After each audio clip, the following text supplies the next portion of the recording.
NTV time, जनता की बात जनता के साथ। बिहार के मुख्यमंत्री पर जान से मारने की धमकी का मामला है। अहमदाबाद की साणंद पुलिस ने 32 साल के शेखर यादव नाम के शख्स को गिरफ्तार किया। आरोपी निद्रा सानंद के पास से थार ड्राईपोर्ट कंपनी की जलाराम ट्रांसपोर्ट कंपनी में ट्रक ड्राइवर के रूप में काम करता था। वो पिछले 4 महीने से काम के लिए बिहार से सानंद आया होता। बिहार के मुख्यमंत्री सम्राट चौधरी को उनके नाम की घोषणा के बाद फोन पर धमकियां मिली। बिहार के मुख्यमंत्री कार्यालय से फोन नंबर प्राप्त करने की धमकी दी गई।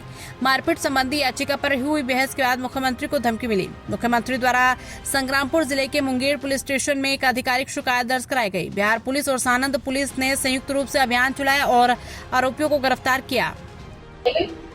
બિહારના મુખ્યમંત્રીને ધમકી આપનાર એક આરોપીની ધરપકડ કરી છે. કોણ આરોપી છે અને શા માટે ધમકી આપી? તારીખ 15/4/2026 રોજ બિહારના મુંગેર જિલ્લાના સંગ્રામપુર પોલીસ સ્ટેશન ખાતે બિહારના જે નવનિયુક્ત ઓનરેબલ મુખ્યમંત્રી શ્રી છે એમને ધાકધમકી આપતા એક વ્યક્તિનો ફોન હતો એમના ઓફિસ ખાતે.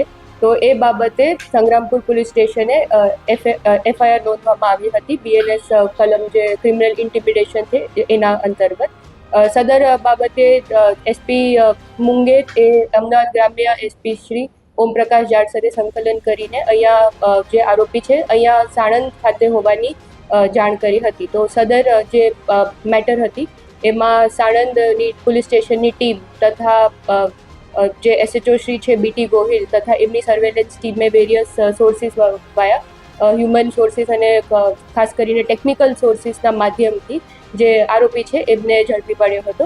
જે આરોપી છે એમનું નામ છે શેખર યાદવ. ઉંમર એમની 32 વર્ષ છે. હાલ એ થાર ડ્રાઈપોર્ટ નિદ્રાળ ખાતે કામ કરે છે અને 3 થી 4 મહિના પહેલા બિહારથી અહીંયા સાણંદ ખાતે આવેલા હતા અને વધુ તપાસ માટે બિહાર પોલીસને સદર આરોપીને સોંપવામાં આવશે અને તપાસ ચાલુ રાખવામાં આવશે. જે પ્રાઇમા ફેસી જાણવામાં આવ્યું છે એમાં જે આરોપી છે એમને એવી કબૂલાત આપી છે કે જૂની એમની એક અરજી હતી એ સંબંધે કોલ કરવામાં આવ્યો હતો અને એમાં બોલાચાલી થઈ હતી. ઓનરેબલ CM શ્રીના ઓફિસ ખાતે કોલ કરવામાં આવ્યો હતો.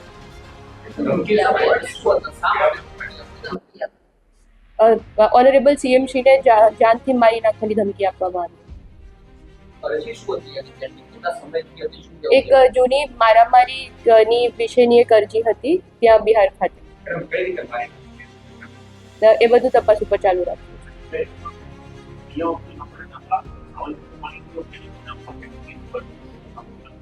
એ બી તપાસ પર ચાલુ રાખ્યું.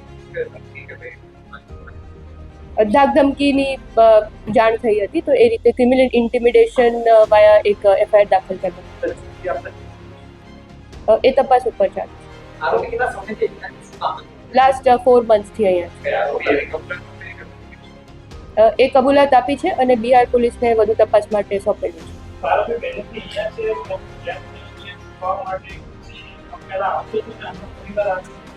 આરોપી લાસ્ટ 4 મંથથી અહીંયા થાર ડ્રાઈપોર્ટ ખાતે કામગીરી કરે છે અને અહીંયા એનું જે હાલ એ મૂળ ત્યાં બિહારનું છે.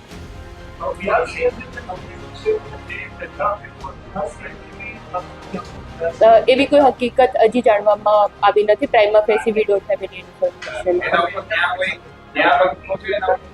ના, આરોપી ઉપર અગાઉ કોઈ ગુના દાખલ થયેલા હજી સુધી ધ્યાનમાં નથી. આરોપી અહીંયા થાર ડ્રાઈપોર્ટમાં જ્યાં કામ કરતો હતો ત્યાં ટ્રકમાં જ રહેતો હતો. ટ્રક ડ્રાઈવરની કામગીરી કરે છે.